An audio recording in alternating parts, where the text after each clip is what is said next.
പീരുമേട് താലൂക്ക് ആശുപത്രിയിലെ അപര്യാപ്തതകൾ പരിശോധിക്കാൻ deputy DMO റാങ്കിലുള്ള ഉദ്യോഗസ്ഥനെ നിയോഗിക്കണമെന്ന മനുഷ്യാവകാശ commission chairperson justice Alexander Thomas Idukki DMOയ്ക്ക് നിർദ്ദേശം നൽകി. പീരുമേട് സ്വദേശി TM ആസാദ് സമർപ്പിച്ച പരാതിയിലാണ് നടപടി. ഡോക്ടർമാർ, നഴ്സുമാർ, പാരാമെഡിക്കൽ ജീവനക്കാർ, മിനിസ്റ്റീരിയൽ ജീവനക്കാർ തുടങ്ങിയ സർക്കാർ അനുവദിച്ചിട്ടുള്ള തസ്തികകളിൽ എത്ര പേർ ജോലി ചെയ്യുന്നുണ്ട്?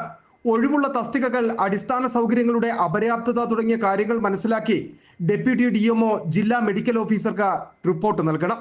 ഈ റിപ്പോർട്ടിന്റെ അടിസ്ഥാനത്തിൽ ഒഴിവുകൾ നികത്താനും ഭൗതിക സാഹചര്യങ്ങൾ മെച്ചപ്പെടുത്തുവാനും ആശുപത്രിയിൽ നിന്ന് മെച്ചപ്പെട്ട സേവനം ഉറപ്പുവരുത്തുവാനും DMO നടപടിയെടുക്കണമെന്ന് ജസ്റ്റിസ് അലക്സാണ്ടർ തോമസ് ആവശ്യപ്പെട്ടു.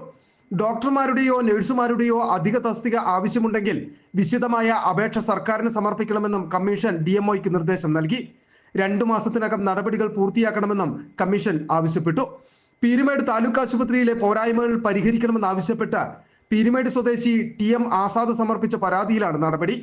നിർമ്മാണ ജോലികൾ പൂർത്തിയാകുന്നതോടെ ഓപ്പറേഷൻ തിയേറ്ററും കൂടുതൽ കിടക്കകളോട് കൂടിയ വാർഡുകളും പ്രവർത്തനം തുടങ്ങുമെന്ന ആരോഗ്യവകുപ്പ് ഡയറക്ടർ കമ്മീഷനെ അറിയിച്ചു. എന്നാൽ പീരുമേട് ആശുപത്രി ആരംഭിച്ച കാലത്തുള്ള 54 കിടക്കകളാണ് ഇപ്പോൾ ഉള്ളതെന്ന് പരാതിക്കാരൻ കമ്മീഷനെ അറിയിച്ചു. സർജറി, ENT വിഭാഗങ്ങളിൽ ഡോക്ടർമാരില്ല. കിടത്തി ചികിത്സിക്കുന്ന രോഗികളുടെ എണ്ണം കുറച്ചു.